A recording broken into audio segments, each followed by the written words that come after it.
Prabowo bangun dari masakannya nasi goreng yang illegal itu kalau tentang dinilainya seperti apa nih?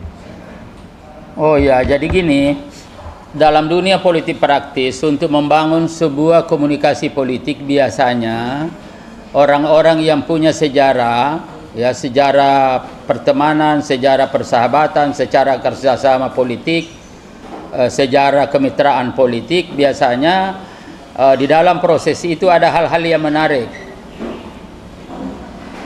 Dengan diungkapkannya nasi goreng itu, saya memahami betul bahwa hubungan dan kerjasama politik antara Ibu Mega dengan Pak Prabowo selama ini pasti nasi goreng itu termasuk salah satu yang bisa diangkat sebagai sebuah instrumen untuk menyentuh suasana kebatinan. Nah, sentuhan suasana kebatinan ini penting di dalam membangun sebuah kerjasama politik. Karena apabila suasana kebatinan itu sudah sama dan sudah menyatu, maka tentu masalah-masalah lain itu bisa dengan mudah bisa kita lakukan. Nah, itu saya pahami dengan itu loh. Nah, yang kedua juga adalah bahwa ya boleh jadi ingin menjelaskan bahwa hubungan antara Ibu Mega dengan Pak Prabowo itu sebenarnya ya baik-baik saja gitu, tidak ada masalah gitu loh. Nah, kenapa diributin dan kenapa orang mau repot gitu ya. Nah, oleh karena itu saya punya anggapan bahwa pertemuan antar kedua tokoh ini dan sudah berlangsung selama ini, apalagi pada pertemuan pertama, sebenarnya di situ kan sinyalnya sudah jelas, dan ini menurut pandangan saya yang paling penting. Karena untuk membangun sebuah integrasi bangsa dalam rangka penguatan persatuan dan kesatuan, serta untuk mendorong kerjasama politik dan kemitraan politik ini, ya saya kira perlu dikembangkan sebuah paradigma. Dan Pak Prabowo sudah memberikan sinyal ini bahwa ketika kita bicara tentang keragaman, tentang integrasi sosial, tentang kemajemukan, ya tentang heterogenitas, itu harus dilihat dalam perspektif visi, bukan fisik. Ini, jadi melihat keragaman itu dalam perspektif visi, bukan fisik. Artinya apa? Meskipun sama-sama koalisi, di dalam sebuah koalisi, tetapi tidak satu visi, pasti berantem. Meskipun berbeda rumah misalkan, berbeda partai, tidak dalam suatu koalisi, tapi visinya sama, pasti bisa kerjasama, pasti bisa membangun sebuah kemitraan politik.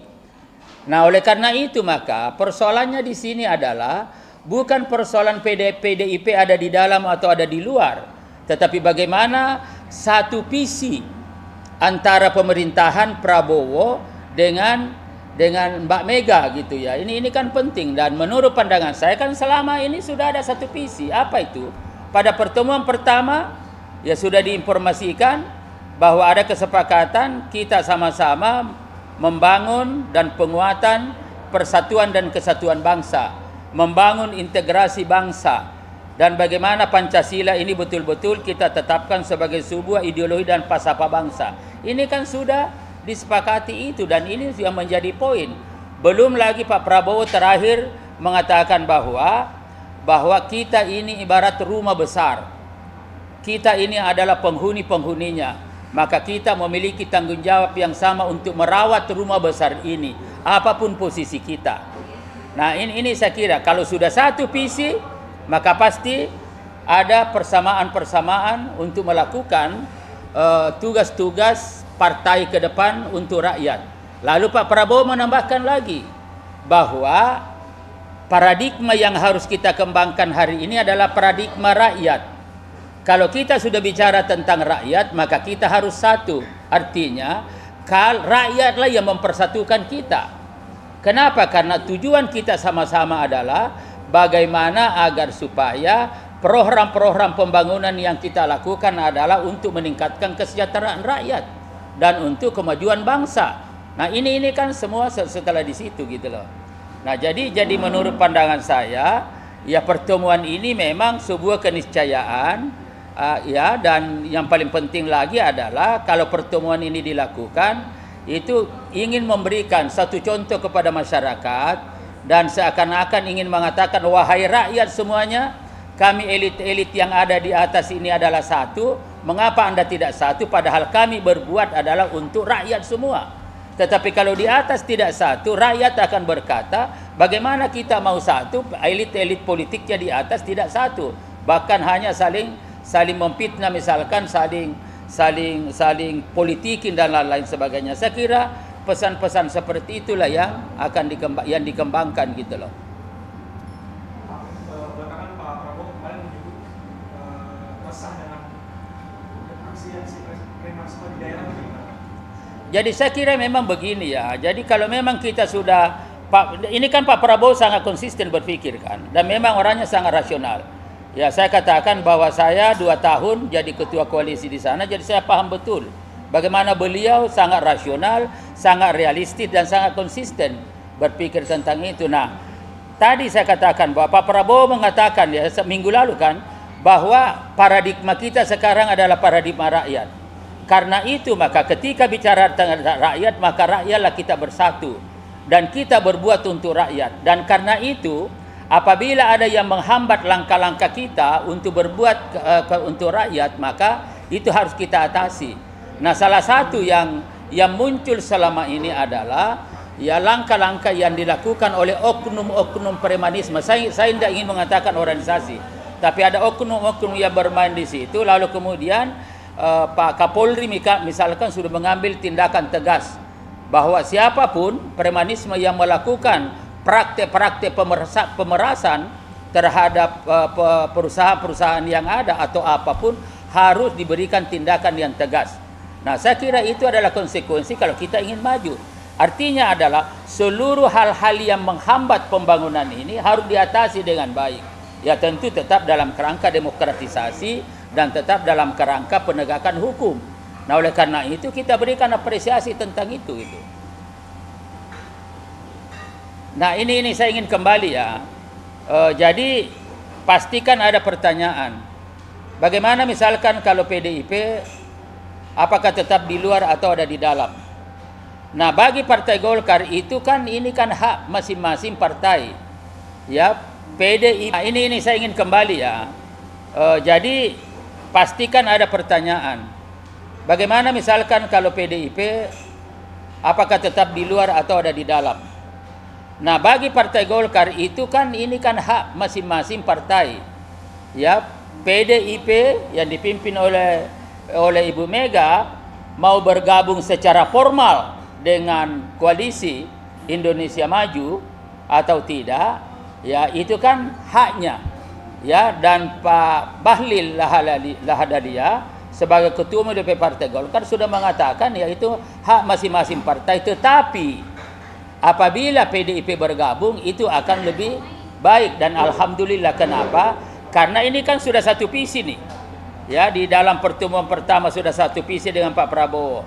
Artinya kalau mau masuk ya kan tidak ada masalah. Dan bagi Partai Golkar ya tidak ada masalah, dan alhamdulillah artinya kita sudah dalam satu rumah besar. Tentu komunikasi teknis kalau sudah di dalam sama-sama itu jauh lebih mudah dan jauh lebih efektif ketimbang ada di luar misalkan secara formal ya. Ya, kenapa saya katakan secara formal? Karena visinya kan sudah sama dengan Pak Prabowo tadi. Nah, sehingga dengan demikian Pak Bahlil ya beberapa kali kesempatannya ya kita malah mendukung misalkan kalau ada masuk di situ. Kemudian tentu kita secara bersama-sama merawat rumah Indonesia besar ini, dan kita pastikan kepemimpinan Pak Prabowo akan berhasil ya pada periode pertama ini, dan terbuka kemungkinan untuk kita mencalonkan pada periode selanjutnya gitu. Kira tidak, udahlah, kan kita sudah tahu semua bahwa ini, maaf saja, betapapun kuatnya masalah secara pribadi itu, saya punya keyakinan bahwa masalah pribadi itu tidak mungkin mengalahkan masalah yang lebih besar, yang kepentingan institusi sebuah partai besar gitu loh. Sama dengan Pak Prabowo tidak mungkin mengerbangkan kepentingan nasional hanya mempertimbangkan kepentingan 1, 2, 3 orang.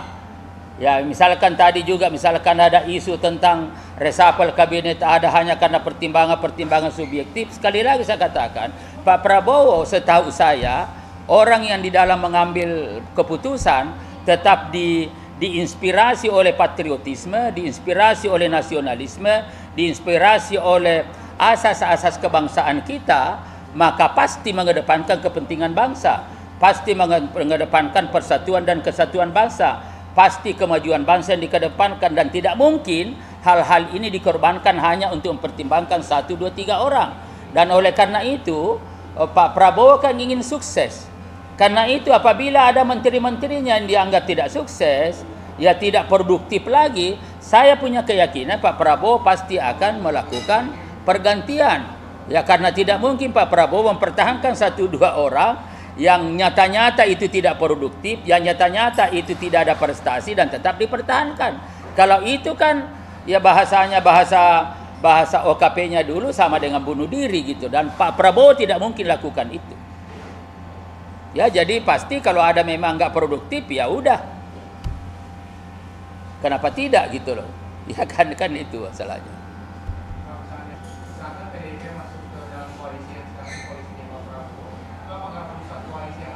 Ya saya kira tidak, karena itu tadi. Karena kata Pak Prabowo, ya visi, kalau visi, saya katakan kalau visi sudah sama, maka hal-hal lain kan bisa dibicarakan. Kemudian yang kedua, paradigmanya rakyat. Ya koalisi Indonesia Maju, ya dan kabinet merah putih itu kan visinya sudah rakyat. Pembangunan, ingin sukses. Ya maksudnya PDIP justru menambah kekuatan.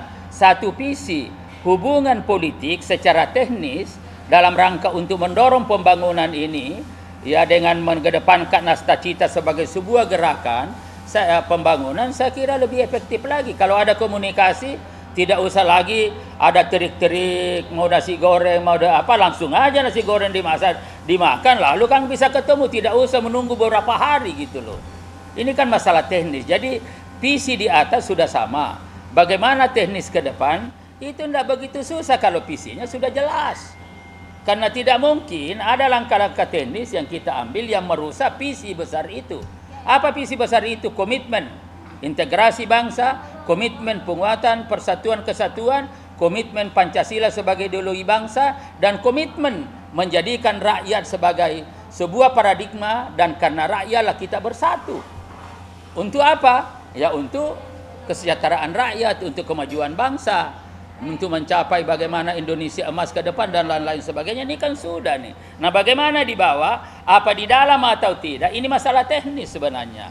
Ya tapi kalau di dalam, kata Pak Bahlil Lahadalia, ketua umum saya, itu lebih efektif komunikasinya dan ini akan lebih bagus. Gitu loh. Dan tidak ada masalah kan. Malah kan itu visi sama kok, kan kita ini sesama anak bangsa. Ya kita ini adalah penghuni besar, bagaimana merawat ini. Kalau kita satu visi kan lebih enak. Kita bicarakan bersama. Ya tidak usah ada semacam formal pertemuan. Tidak usah lagi ada olahan-olahan. Langsung ada ketemu, ayo kita ketemu. Kan enak kan gitu. Ya saya kira gitu. Malah semua. Dan hubungan-hubungan itu kan tidak harus ada nasi goreng gitu lah ya. Ya boleh jadi ini kan, ini antara Papua dengan anu kan beda lagi, nanti mungkin ada gitu loh. Jadi tidak ada masalah semua, dan saya kira ya misalkan tercermin dalam kepemimpinan DPR kan solid kepemimpinan DPR itu.